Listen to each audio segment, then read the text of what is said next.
Bueno, que Dios les bendiga. Una vez más, hermanos, son bienvenidos a este lugar donde adoramos a Dios, bendecimos su nombre, escuchamos su palabra y nos gozamos, ¿verdad? Así es que vamos, hermanos, a iniciar con una escritura. Salmo 84, que dice de la siguiente manera: cuán preciosas son tus moradas, oh Señor de los ejércitos. Anhela mi alma y aún desea con ansias los atrios del Señor. Mi corazón y mi carne cantan con gozo al Dios vivo. Aún el gorrión ha hallado casa y la golondrina nido, para sí donde poner sus polluelos. Tus altares, oh Señor de los ejércitos, Rey mío y Dios mío. Cuán bienaventurados son los que moran en tu casa, continuamente te alaban. Hermano, cuán bienaventurados somos de poder llegar a este lugar con toda libertad y adorar, hermano, a nuestro Padre Celestial, al Dios, hermano, que creó los cielos y la tierra y nos permite tener una relación con Él. Oremos. Padre, en esta hermosa tarde te damos gracias una vez más por este día que tú nos das, con el privilegio, Señor, de tener, mi Dios, comunión contigo. Gracias, Señor, por ese privilegio que tenemos, este lugar donde con toda libertad podemos adorarte, Señor, agradecidos porque nos has salvado, porque nos has cambiado, porque nos estás cambiando. Ayúdanos, Señor, en agradecimiento, enfocarnos hoy, Señor, en alabarte, en bendecirte, en participar y escuchar tu palabra, Señor, y que ella siga transformando nuestras vidas por tu Espíritu Santo que reside en cada uno de los que creen. Oramos esto, Señor, en el nombre de Jesús. Amén. Muy buenos días, buenas tardes, buenas noches. En el horario que nos estás mirando, somos Iglesia Esperanza Viva. Bienvenido seas. Mi nombre es Guille y me da un placer decirte los eventos que tenemos en nuestra iglesia. Son estos eventos del mes de octubre. Por favor, prestemos atención, ya que estamos sentados. Bueno, el primer anuncio es: se aproxima el Festival de la Cosecha y ya está aquí a la esquina. Y estamos aceptando donaciones de dulces para nuestro festival el 31 de octubre. Deja su donación en el vestíbulo de la iglesia. Y también ya puedes anotarte en nuestra mesita de información para ayudar en las diferentes actividades que tendremos. Recuerda, el evento es para alcanzar personas a una esperanza viva. Jueves 31 de octubre, Festival de la Cosecha. El segundo evento, varones, ¿qué creen? Pues se reanuda su campamento.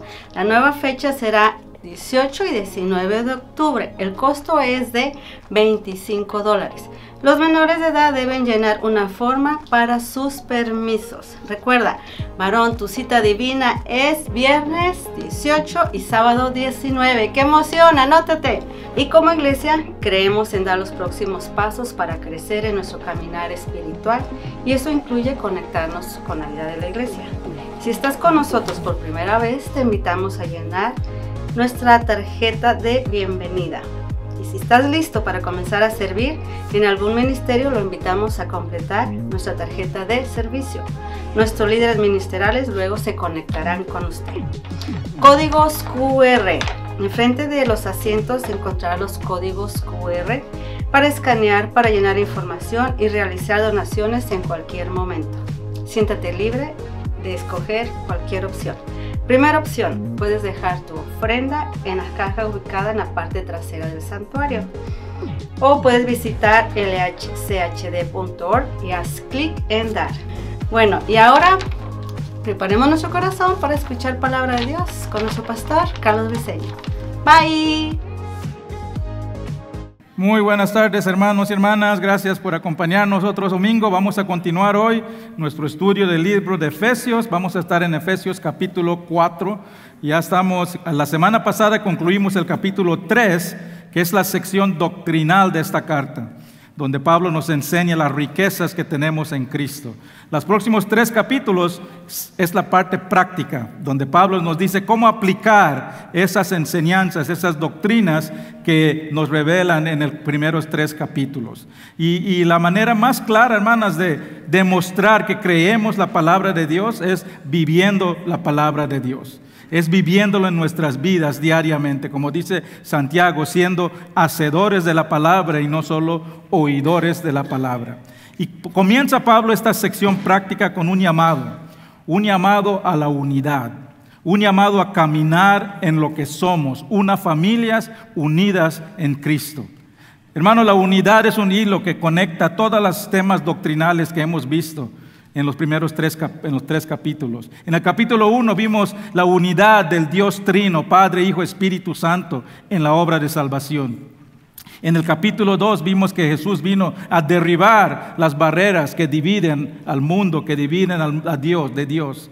Vimos que somos adoptados y unidos a la familia de Dios. Y en el capítulo 3 vimos el poder de la oración cuando un pueblo unido está orando. A Dios le interesa la unidad de la iglesia. Y si somos sinceros, hermanos, tendríamos que admitir que no siempre estamos unidos, no siempre estamos alineados, no siempre estamos de un mismo sentir como Dios lo desea. No siempre estamos trabajando juntos, unidos en la obra de Dios. Y con demasiadas frecuencias, nuestras propias agendas, deseos, preferencias crean divisiones y compiten y destruyen la unidad de la iglesia. El pasaje de hoy nos enseña cómo permanecer unidos como familia de Dios. Efesios 4. Vamos a ponernos de pie en reverencia a la palabra de Dios para leer los primeros 6 versículos de Efesios 4. Dice la palabra de Dios: Yo pues, preso en el Señor, os ruego que andéis como es digno de la vocación que fuisteis llamado, con toda humildad y mansedumbre, soportándoos con paciencia los unos a los otros en amor, solicitos en guardar la unidad del Espíritu y el vínculo de la paz, un cuerpo y un espíritu, como fuiste también llamados a una misma esperanza de nuestra vocación, un Señor, una fe, un bautismo, un Dios y Padre de todos, el cual es sobre todos, por todos y para todos. Padre Celestial, gracias te damos, Padre, por tu palabra. Gracias, Padre, por este llamado urgente que tú nos haces a tu iglesia, a tu cuerpo, para estar unidos, Padre, porque solo en la unidad se puede cumplir este propósito que tú nos has dejado. Padre, bendice a cada persona que está aquí, Padre. Te pido que escuchemos esta palabra con mentes abiertos, corazón abiertos para aceptar cualquier convicción del Espíritu, Señor, que tú nos quieras dar hoy y llevarnos, Señor, a la unidad. Gracias, Padre, en el nombre de Cristo Jesús. Amén. Pueden tomar asiento, hermanos. Hermanos, entonces los 3 puntos que vamos a ver hoy acerca de la unidad, el título del mensaje es la unidad del Espíritu. Vamos a ver primero el ruego, una exhortación de Pablo para permanecer unidos. Después vamos a ver el remedio, cómo podemos lograr la unidad, y después vamos a ver la razón que la iglesia puede mantenerse unida. Los notas van a estar en la pantalla, también están en la parte de atrás del boletín. Vamos a comenzar el ruego. Dice el primer versículo: Yo pues, preso en el Señor, os ruego que andéis como es digno de la vocación con que fuisteis llamados. Aquí hay 2 frases claves de esta exhortación que hace Pablo. Primero dice que andéis como es digno. La palabra aquí digno literalmente significa equilibrar las balanzas. Equilibrar las balanzas. Esas balanzas que tenías que pones para pesar y uno se va de un lado, depende de cuánto tiene más un lado que el otro. Y nos está diciendo Pablo aquí que debemos de vivir una vida que demuestra que pertenecemos a Jesús. Un lado de la balanza es el que muestra que pertenecemos a Jesús. El otro es que muestra que estamos alejados de Dios. Solo hay 2 tipos de personas en este mundo, hermano: los que conocen a Jesús y los que no conocen a Jesús. Y nos dice aquí que debemos de equilibrar la balanza. ¿Por qué? Porque la percepción del mundo de quién es Dios está en contra de Dios. La balanza del mundo y que tenemos que aceptar, no hay duda que por lo general la balanza de la percepción del mundo está en contra de Dios. Este mundo se está alejando de Dios. Pero cuando vivimos vidas dignas, equilibramos esa balanza. ¿Por qué? Porque el mundo juzga a Dios por lo que mira en la iglesia. La iglesia le da al mundo un vistazo del reino de Dios. La iglesia es una ventana a estas riquezas que hemos estado leyendo en los primeros 3 capítulos. Y hermanos, la unidad de la iglesia apunta a otros hacia la verdad de Jesús. Es así como vivimos dignos, equilibramos la balanza, le ponemos el peso más a Dios para que el mundo tenga una percepción verdadera de Dios. Demostramos al mundo que creemos lo que predicamos de Jesús. Jesús reconoció la gran importancia, hermanos, de esta unidad de la iglesia. La noche antes que fue arrestado, él toma tiempo para orar y se aparta y va a orar. Primero ora por él y ora por su iglesia también. Y mire por qué ora. Juan 17, 20, 21 dice: mas no ruego solamente por estos, sino también por los que han de creer en mí. Esos son nosotros.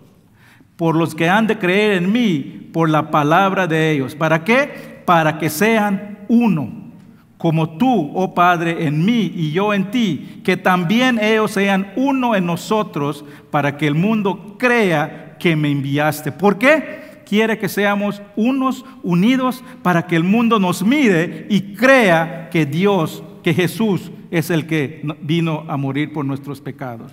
Y si sigue leyendo más adelante, dice, para que sean perfectos en unidad. Para que el mundo crea que Jesús es el Hijo de Dios, que vino al mundo a pagar el castigo del pecado. La unidad de la iglesia es esencial. La unidad de la iglesia influye cómo el mundo percibe y responde a Dios. El mundo acepta o rechaza a Cristo en base a lo que ve en la iglesia. El mundo acepta o rechaza a Cristo en base a lo que ve en la iglesia. Acepta o rechaza la Biblia en base a lo que ve en la iglesia. Acepta o rechaza nuestro mensaje en base a lo que ve en la iglesia. Por eso Pablo aquí nos ruega, es un ruego que está haciendo, que vivamos vidas dignas. ¿De qué? De la vocación que fuisteis llamados. Esta es la segunda frase crítica fundamental de este versículo. La palabra vocación. Esa palabra significa literalmente una carrera. Se refiere a una pasión de la vida, a una devoción, a lo que es la prioridad en tu vida. Eso es tu vocación. ¿Y cuál es esa vocación que Pablo nos está rogando? Dice, solicito en guardar la unidad del Espíritu en el vínculo de la paz. Algo importante aquí, hermano. Dice que solicito guardar la unidad. ¿Qué implica eso? Que ya tenemos la unidad, pero lo tenemos que guardar. No te dice guardar, no dice solicito que crean la unidad o que produzcan la unidad. No importa cuántos programas hagamos, no importa cuántos convivios hagamos, no importa cuántos estudios hagamos o cuántos cantos y adoración tengamos, no podemos crear la unidad. Esa es una obra del Espíritu Santo que habita en todo creyente. El momento que tú aceptaste a Cristo como tu Salvador, fuiste unido al cuerpo de Cristo. La unidad ya existe, pero nos corresponde guardar la unidad. No lo podemos producir, solo tenemos que protegerlo, porque ya lo tenemos. La unidad de la iglesia, hermanos, debe ser la vocación de todo creyente. Debe ser un estilo de vida, debe ser nuestra pasión. No es algo que podemos hacer solo 1.5 horas los domingos. Es un estilo de vida que vivimos cada día. Es un llamado que se debe de cumplir diariamente para la gloria de Dios. Y es un llamado, hermanos, alto, urgente, y es un privilegio y un honor ser parte de la familia de Dios y estar unidos a la familia de Dios. Me acuerdo, hermano, cuando yo estaba viviendo en Honduras y había un gran evento cada vez que se seleccionaba la selección del país, que va a ir a jugar partidos internacionales, eliminatorias del mundial y todo eso. Y era un gran privilegio, lo anunciaban en el radio cuando salían los que eran convocados. Era un gran privilegio y hasta se unían todos y después se iban y se retiraban y los tenían internados por un tiempo. ¿Para qué? Para crear esa unidad. Es un privilegio, hermanos, ser llamados a ser parte del cuerpo de Cristo. El momento que una persona entrega su vida a Cristo recibe un llamado, recibe una convocatoria para ser parte del cuerpo de Cristo, del ejército de Dios. Y eso es un privilegio de ser parte de ese equipo. Y hermanos, es un llamado urgente. ¿Por qué? Porque es un llamado con consecuencias eternas. La unidad de la iglesia, del cuerpo, es esencial para el cumplimiento de la misión que Jesús le dejó a la iglesia. Por eso, hermanos, la unidad es donde más ataca Satanás. Él sabe que la manera más fácil de estorbar el testimonio, la obra de Dios, es dividiendo familias, dividiendo matrimonios, dividiendo iglesias, dividiendo hermanos entre hermanas. Él sabe que la manera más fácil de estorbar la obra de Dios es con la división. Estaba viendo un documental de los tiburones, cómo alcanzan a los pescados que mandan en grupo. Ya ven esos pescados que andan en grupo por todos lados. Lo primero que hace, primero se van por en medio y los separan. Después atacan una parte que está separado y lo separan otra vez. Y así lo siguen separando hasta que queda solo uno y ahí se lo comen. Los delfines, no los tiburones, los delfines. La manera más efectiva de Satanás de estorbar la obra de Dios es separarnos, es quitar nuestro enfoque de Jesús. Y Él intenta infiltrarnos nuestras mentes con enojo, con rencor, con odio, con falta de perdón. ¿Para qué? Para crear contenciones, pleitos, divisiones que destruyen la unidad y la misión de la iglesia. Jesús mismo dijo: una casa dividida entre sí mismo no permanecerá. Pero cuando estamos unidos, les cerramos la puerta a Satanás. Cuando estamos unidos, no le damos entrada a Satanás. Un pueblo unido es más fuerte porque puede defenderse ante los enemigos, ante el ataque. Mire que dice Eclesiastés 9:12. Mejores son dos que uno, porque tienen mejor paga por su trabajo. Porque si cayeran, el uno levantará a su compañero. Pero ay del solo, que cuando cayera no habrá segundo que lo levante. También si dos durmieron juntos, se calentarán mutuamente, mas ¿cómo se calentará uno solo? Y si alguno prevaleciera contra uno, los dos lo resistirán. Y cordón de 3 dobleces no se rompe pronto. Somos más fuertes cuando somos unidos. Mire que nos dice este versículo, este pasaje. Dice que somos más productivos. Tenemos una mejor recompensa por nuestro trabajo. Nos ayudamos, dice. Si se caen, se levantan uno al otro. Nos consolamos en la vida. Se mantienen calientes. Y tenemos seguridad y protección. Podemos resistir mejor a los enemigos. Hermanos, una iglesia unida. ¿Saben cómo se mira una iglesia unida? Este es el ejemplo de una iglesia unida. Una iglesia que es productiva. Una iglesia donde se ayudan unos a los otros. Una iglesia donde se consuelan en tiempos de necesidad. Un lugar donde se protegen unos con los otros. Un gran misterio de la iglesia es que en Cristo podemos permanecer unidos a pesar de nuestras diferencias. Somos tan diferentes, no solamente físicamente, somos diferentes, venimos de diferentes culturas, países, costumbres, estados sociales, preferencias, tenemos diferentes opiniones de cómo la iglesia debe ser, no debe ser, pero a pesar de nuestras diferencias, tenemos un punto en común, que cuando nosotros entregamos la vida en Jesús, el Espíritu Santo, el mismo Espíritu Santo se instaló en nuestros corazones. Y ese Espíritu Santo nos ayuda a superar las diferencias, nos ayuda a amarnos unos a los otros y nos ayuda a caminar unidos en el Espíritu. El Espíritu de Dios habita en todo creyente para guiarnos, dirigirnos, protegerlos, para producir, dice la palabra, el fruto del Espíritu. Todo creyente recibe ese fruto del Espíritu que incluye la paz. Y cuando todos vivimos caminando en el Espíritu, podemos tener la unidad y la paz en la iglesia. y magnificamos a Jesús y le mostramos al mundo que somos diferentes. Equilibramos la balanza. Esa es la manera de vivir dignos, vivir una vida para Cristo, para que el mundo mire quién es el verdadero Dios. Ahora, hermanos, caminar en la unidad no significa que siempre vamos a tener la misma opinión en todo. De vez en cuando vamos a tener diferencias de opinión, vamos a ver las cosas de diferentes maneras, va a haber asuntos que miramos y interpretamos diferente. Y es sano, hermanos, es sano, es bueno, es saludable considerar, escuchar las opiniones de otros. La iglesia no debe ser una dictadura donde una persona, donde el pastor le dice a todos cómo deben pensar y cómo deben de actuar y qué es lo que deben que hacer y qué es lo que deben creer.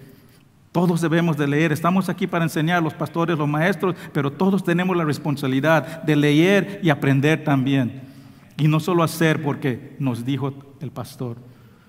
No perdemos nuestro individualismo cuando entregamos nuestra vida a Cristo. No perdemos quiénes somos, pero sí recibimos un nuevo propósito que es mayor que nuestra misión personal.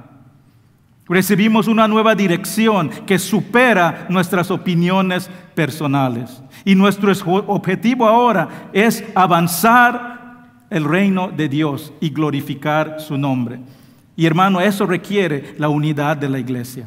Requiere que la unidad de la iglesia sea más importante que nuestra agenda personal. Y a veces tendemos que poner por un lado nuestras preferencias para cumplir lo que Dios desea. Hermanos, no permitamos que nuestras opiniones, nuestros deseos personales creen divisiones en la familia de Dios. No nos aferremos a nuestras preferencias al punto de que perjudique la unidad de la iglesia. Estemos dispuestos a poner nuestros deseos a un lado para promover el evangelio de Jesús. Pero hermanos, tampoco nos debemos de ir al otro extremo de sacrificar la verdad en el nombre de la unidad. La unidad de la iglesia no es una excusa para ser llevados por cualquier viento de doctrina falsa. Muchos lugares, muchas iglesias han adoptado prácticas que van en contra de la palabra de Dios en el nombre de inclusividad, una palabra muy común ahora.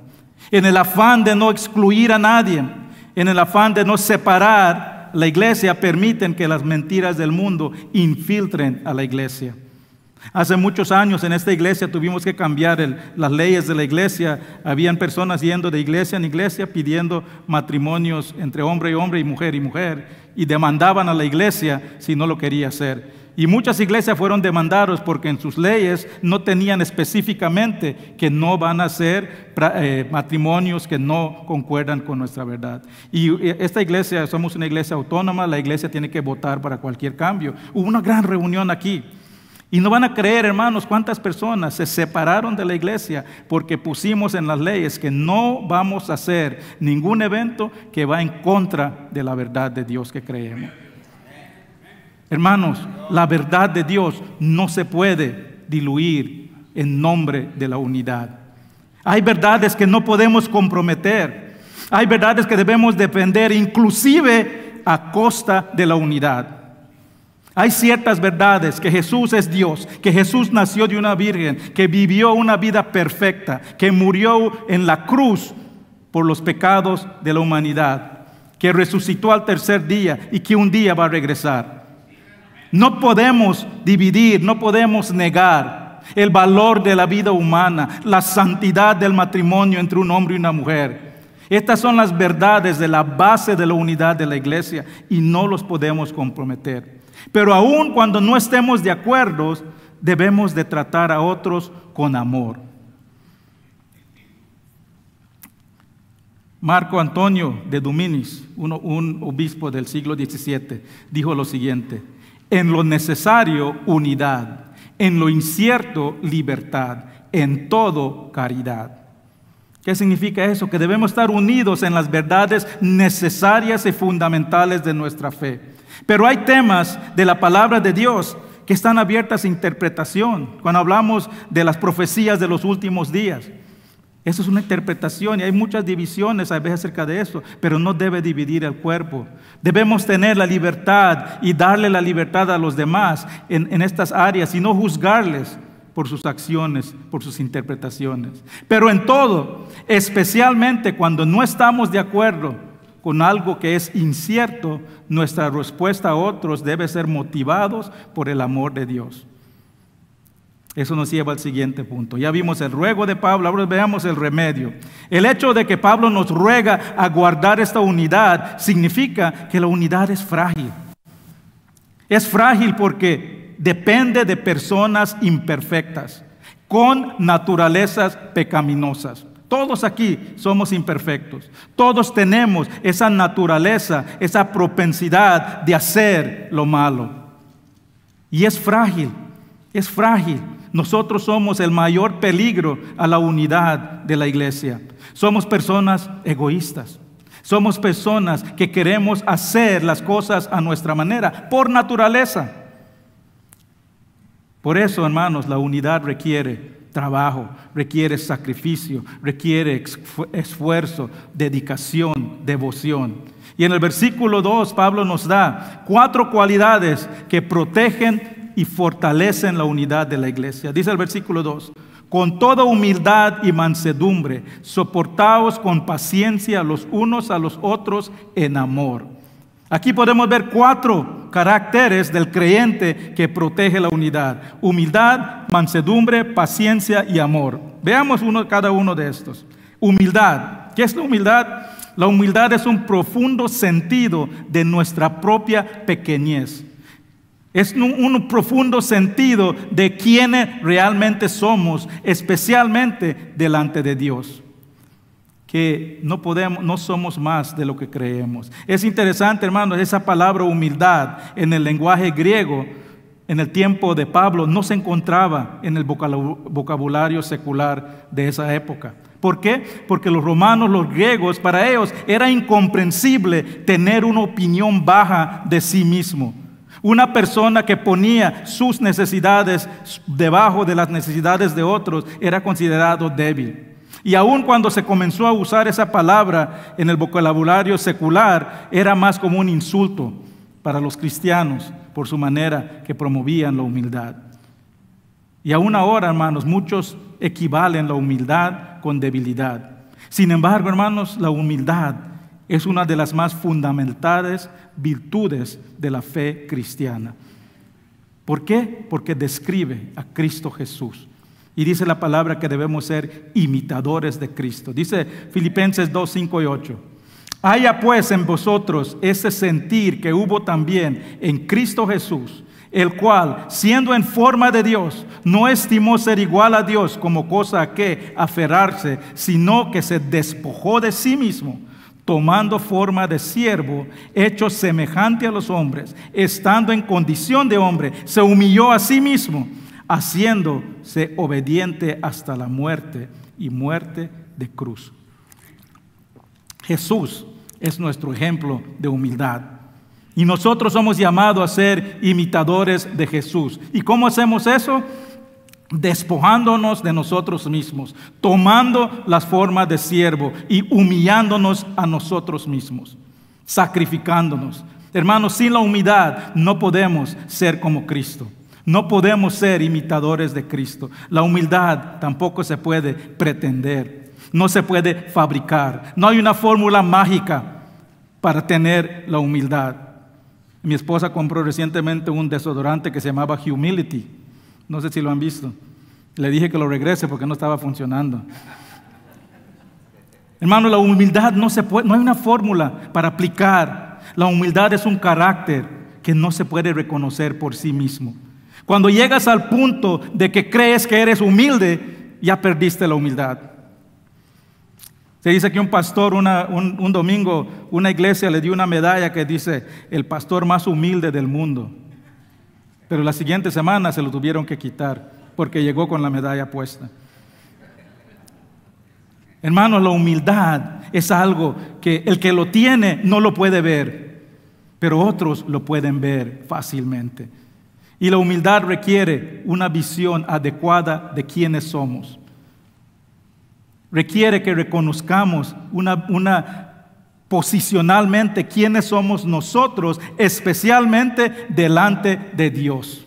Requiere que reconozcamos que somos pecadores, sin la capacidad de salvarnos a nosotros mismos, sino que todo lo que somos, todo lo que tenemos, proviene de Dios. Pablo dijo, todo lo que soy por la gracia de Dios.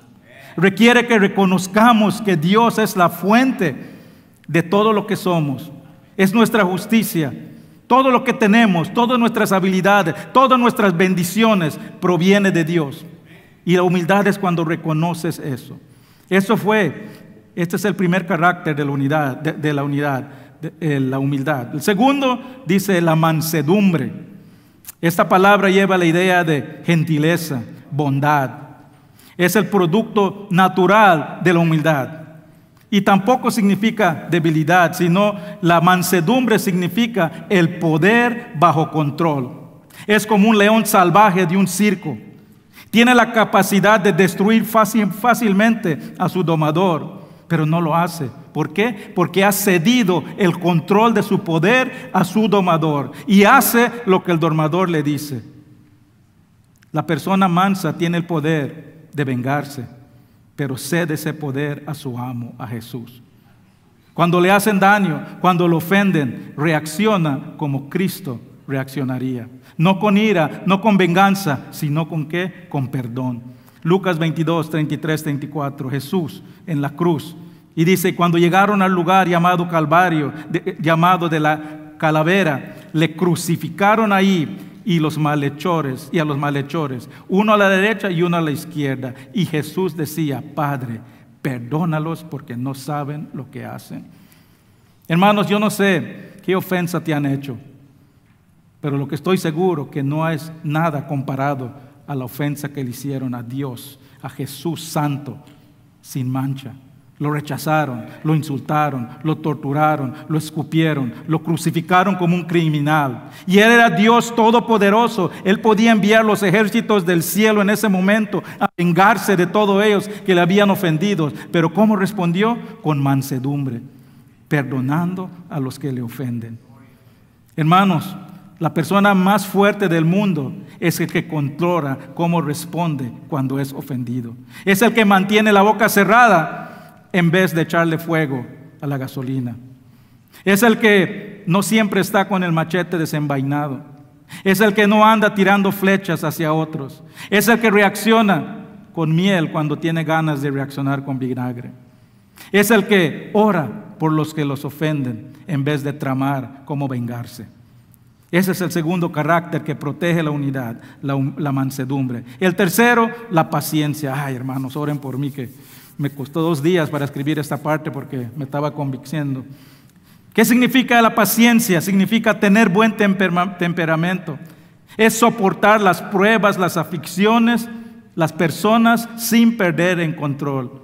Es tener una mecha larga, no enojarse o estallar con la mínima provocación. Una persona paciente soporta a las personas que le hieren sin tomar represalias y sin atacar de regreso. 1 Tesalonicenses 5:14 dice, también os rogamos, hermanos, que amonestéis a los ociosos, que alentéis a los de poco ánimo y que sostengáis a los débiles, que seáis pacientes para con todos. Mirad que ninguno pague otro mal por mal. Antes, seguid siempre lo bueno unos para los otros y para con todos. Hermanos, la paciencia trata con bondad a aquel que le sacan de quicio, al que le irritan. El paciente acepta humildemente los baches en el camino, sin quejarse, sin enojarse. El paciente nunca se rinde, siempre sirve a Dios a pesar de las dificultades, de las adversidades. Y eso no es fácil, hermanos, porque muchas de las cosas que pasan a nuestro alrededor están fuera de nuestro control. Y eso es lo que causa la impaciencia. ¿Qué es la impaciencia? ¿Por qué nos imponemos impaciente contra alguien? Porque esa persona no está actuando de la manera que nosotros esperamos. Eso es la impaciencia. Simplemente que tú tienes un estándar tuyo y otra persona no está cumpliendo ese estándar. Yo por mi trabajo yo viajo bastante y tengo una rutina de viaje. Cuando yo voy al aeropuerto, llego, ya sé dónde voy a ir, mis líneas y todo. Y hermano, cuando alguien se pone enfrente de mí que no está listo, la impaciencia es bárbara. No puedo entender cómo alguien puede estar en la línea 15 minutos y llega y no tiene su listo, sus papeles y todo, ahí está buscando ahí. La impaciencia, hermanos, es porque yo espero algo, un estándar que se cumpla mío. Eso es la impaciencia. Eso es la impaciencia. El impaciente no acepta a las personas tales como son, sino quiere que cambien para que sean dignos de su amor y de su aprobación. Eso es la impaciencia. Si esperamos que las personas se adapten a nosotros antes de aceptarlos, hermanos, entonces no conocemos qué es la gracia de Dios. Él no esperó que cambies antes de amarte. Él te amó primero. Él no esperó que tú cambies antes de amarte. Él te llamó. Él no esperó que te limpies antes de salvarte. Él te salvó. Dios no acepta porque somos cambiados. Él nos acepta tal como somos y nos amó a pesar, dice la palabra, que éramos pecadores. Y esa es la gracia que Él quiere con que tratemos a los demás. En vez de tratar de cambiar a las personas por no ser lo que tú crees que deben que ser, por no cumplir tus estándares personales, trátalos con gracia, con amor, ese amor inmerecido con que Dios te trató. Y ese es el último carácter del que protege la unidad, el amor. El amor aquí es el amor ágape, que hablamos mucho, es un amor que proviene de Dios. Es un amor inmerecido, incondicional, eterno. Es el amor que pone la necesidad de otro sobre nuestra propia necesidad. Es el amor que demostró Cristo en la cruz. El canto que cantamos, hay poder en la sangre que murió por amor, dice el canto. No solo es un impulso, no solo es un deseo, no solo es una emoción, es un amor que se demuestra con acción. Es un amor que hace el bien sin esperar nada de regreso. Es un amor que suple la necesidad de otro, aunque no lo merezca. Es el amor que nos demostró en la cruz Jesús a nosotros. Romanos 5:8. Mas Dios demuestra su amor para con nosotros, en que siendo aún pecadores, Cristo murió por nosotros. Hermano, la única manera de caminar en humildad, en mansedumbre, con paciencia, es cuando nos amamos unos a los otros como Cristo nos amó. Y hermanos, recuerden, eso es vivir digno, eso es equilibrar las balanzas. Cuando el mundo mira a la iglesia y mira que nos amamos a pesar de nuestras diferencias, cuando mira que nos perdonamos a pesar de las ofensas, eso cambia el equilibrio y le muestra al mundo quién realmente es Dios y no lo que enseña afuera. Hermanos, ninguna de estas 4 cualidades son automáticas. Requieren trabajo, requieren esfuerzo constante, requieren que nunca nos rindemos, que caminemos siempre según el Espíritu. Y solo cuando llegamos al punto de que nuestra prioridad es la prioridad de Dios, nuestra voluntad es la voluntad de Dios, solo cuando llegamos a ese punto podemos caminar en humildad, en mansedumbre, en paciencia y en amor. De lo contrario, la unidad en el cuerpo no es posible. Y eso nos lleva al último punto. Ya vimos el ruego, ya vimos el remedio, ahora veamos la razón. La razón que la iglesia puede permanecer unidos, hermanos, a pesar de nuestras diferencias, es que lo que nos une es mucho más grande y mucho más poderoso que nuestras diferencias. La fuente de la unidad de la iglesia radica en los elementos comunes que tenemos todos los creyentes, todos los hijos de Dios. Y del versículo 4 al 6, Pablo menciona 7 elementos que todo creyente comparte cuando entrega su vida a Cristo. Y lo agrupa esto en 3 áreas que nos enseñan que la unidad proviene del Dios Trino. Es increíble, hermanos. Si se acuerdan, cuando comenzamos el capítulo 1, en la parte doctrinal vimos la obra del Dios Trino en la salvación. Ahora vamos a ver la obra del Dios Trino en la unidad. Cada miembro de la Trinidad participa para hacer posible la unidad de la iglesia. Así, a ver si puede identificar al Dios Trino en estos versículos. Versículo 4 al 6 dice: un cuerpo y un espíritu, como fuiste también llamados a una esperanza de vuestra vocación. Un Señor, una fe y un bautismo, y un Dios y un Padre de todos, el cual es sobre todos y por todos y en todos. Este es el Dios trino aquí obrando en la unidad de la iglesia. Primero, podemos ver que la unidad de la iglesia solo es posible porque somos un espíritu. Dice versículo 4, un espíritu. Toda persona que pone su fe en Cristo recibe el mismo espíritu. El mismo espíritu que tuvo Pablo habita en ti si has entregado tu vida a Cristo. Romanos 8:11. Si el espíritu de aquel que levantó de los muertos a Jesús mora en vosotros, el que levantó de los muertos a Cristo Jesús vivificará también vuestros cuerpos mortales para su espíritu que mora en vosotros. El mismo poder que levantó a Cristo de los muertos habita en ti si tú has puesto tu fe en Cristo. Y el hecho de que compartimos ese espíritu significa que tenemos esa conexión más profunda que la carne. No importa el color de nuestra piel, no importa de dónde venimos, no importa nuestra edad, el mismo Espíritu de Dios vive dentro de cada creyente. Y ese Espíritu que mora en nosotros nos une como uno en Cristo. Y es a través de ese Espíritu, dice ahí, que compartimos la misma esperanza en Cristo. Y esa esperanza común nos une en un propósito, en una misión, en un servicio a nuestro Señor. Segundo, la unidad es posible solo si seguimos al Señor Jesús. Dice el versículo 5, un Señor, una fe y un bautismo. El momento que una persona entrega su vida a Cristo, dice que lo declara Señor y Salvador. Es unido al cuerpo de Cristo y Cristo ahora es la cabeza del cuerpo. Primera Colosenses 1:18 dice, y Él es la cabeza del cuerpo, que es la iglesia. Él es el principio, el primogénito de entre los muertos, para que en todo tenga preeminencia. Hermanos, el pastor, los diáconos, los maestros, los líderes de ministerios no son la cabeza de la iglesia. Hay una estructura de liderazgo en la iglesia porque Dios es un Dios de orden. Sin embargo, el única cabeza, el único Señor que es la cabeza del cuerpo es Jesús. Y así como la cabeza determina la dirección que va a caminar una persona, la cabeza de Jesús es el que debe dirigir todo lo que hace la iglesia. Él es el único Señor que debemos seguir. Nuestra misión, hermanos, no es hacer discípulos de hombres, sino que de Jesús. Esta iglesia no está aquí para ser seguidores de Pastor Carlos o de Pastor David. Es la voluntad de Dios que busquemos y sigamos a Cristo. Tenemos un pastor principal, Pastor Rich, pero no estamos aquí para ser seguidores de Pastor Rich. Estamos aquí para ser seguidores de Cristo. Solo es el evangelio de Cristo a quien somos llamados a compartir. Las alabanzas que damos, nuestra adoración, solo es para Él. Servimos al Señor Jesús.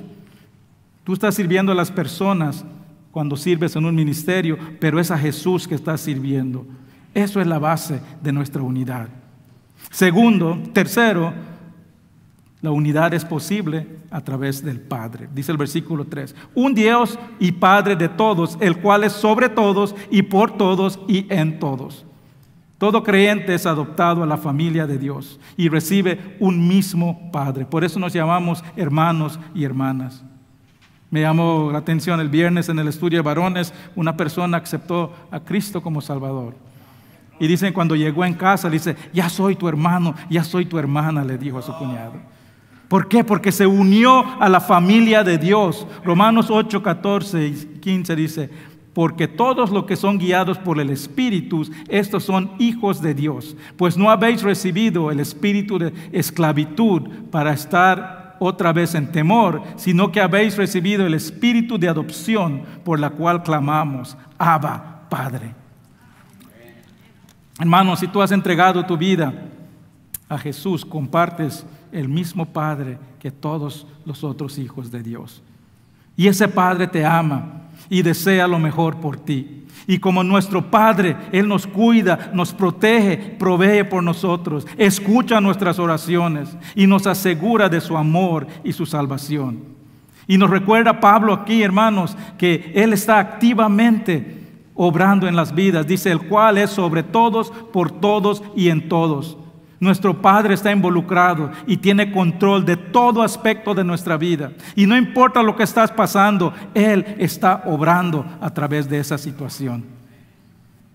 Hermanos, nuestro Padre tiene control absoluto de todo aspecto de nuestras vidas. Hermanos, tenemos el mismo Espíritu, el mismo Señor, el mismo Padre. Un espíritu ha creado un cuerpo, un hijo nos ha dado una fe y una esperanza, y un padre nos ha creado como una familia. Compartimos una unidad que trasciende toda relación humana. Yo tengo hermanos y hermanas de carne, hermanos, pero esta unidad espiritual que tenemos va a sobrepasar esa relación de tu familia con carne. ¿Por qué? Porque esto es eterno. Esta unidad que tenemos en el Espíritu es para la eternidad. Por eso debemos de enfocarnos en mantener esta unidad que tenemos. La unidad de la iglesia solo es posible cuando nos enfocamos en lo que nos une y no en nuestras diferencias. La unidad de la iglesia demuestra que creemos la verdad de Cristo, y la unidad de la iglesia demuestra que Dios está obrando en nosotros. Le voy a pedir al grupo de alabanza que suba. Hermanos, no hay iglesia que puede decir que no ha tenido que lidiar con divisiones, con pleitos, con contiendas. Me gustaría decir que esta iglesia es la excepción, pero estoy seguro que en estos momentos hay hermanos, hay hermanas que están en desacuerdo. Y yo diría que hay muchos que llevan mucho tiempo en desacuerdo y se han rehusado a resolverlos. Y hermanos, esto nada más es desobediencia. Es desobediencia. Y no solo impacta a ti, sino que impacta a toda la iglesia. Impacta la obra de Jesús. Impacta cómo el mundo mira y decide de Dios. No equilibra la balanza para Dios. Y hermanos, no podemos lograr todo lo que Dios quiere por nosotros si no estamos unidos. Somos llamados a ser agentes de la reconciliación. ¿Cómo podemos ser agentes de reconciliación si no nos podemos reconciliar entre nosotros mismos? Compartimos el mismo Espíritu, el mismo Señor, el mismo Padre. Y solo cuando permitimos que el Espíritu de Dios nos llene con su presencia y su poder, podemos llegar a un punto de unidad para la gloria de Dios. Y cuando eso ocurre, hermanos, podemos ver a Dios obrar en la iglesia en manera que nunca podríamos imaginar. Y muchas veces no podemos tomar un paso adelante porque hay ciertas divisiones que están estorbando esto. Y si tú estás en desacuerdo con un hermano, una hermana, hermanos, te voy a ser bien claro, estás estorbando la obra de Dios. Esa división está abriendo la puerta a Satanás a separar la iglesia, a separarte de tu hermano, de tu familia, de tu matrimonio.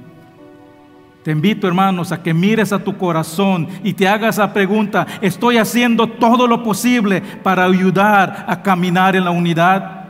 Y no estés buscando al hermano y la hermana que no está aquí. Ay, ¿por qué no estuvo aquí esta hermana? No, hermanos, este mensaje es para ti.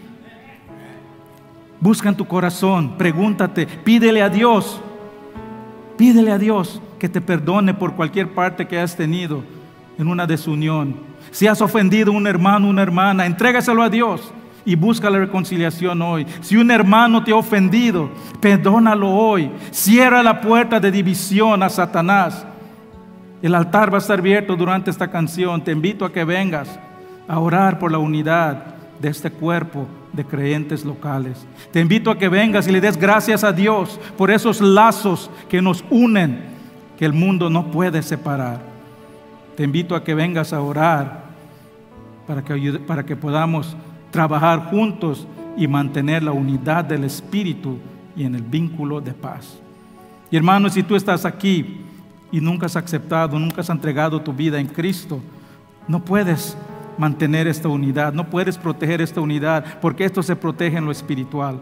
Y eso solo se puede lograr cuando entregas tu vida a Cristo, recibes el Espíritu Santo y te unes a la familia de Dios. Y si ese eres tú, no tengas pena, pasa adelante. Habrá personas aquí que puedan orar por ti. Pongámonos de pie, hermanos, vamos a cantar este canto. Examinen su corazón. Pasen adelante si Dios les mueve. Si necesitan oración, hay personas aquí que pueden orar por ustedes.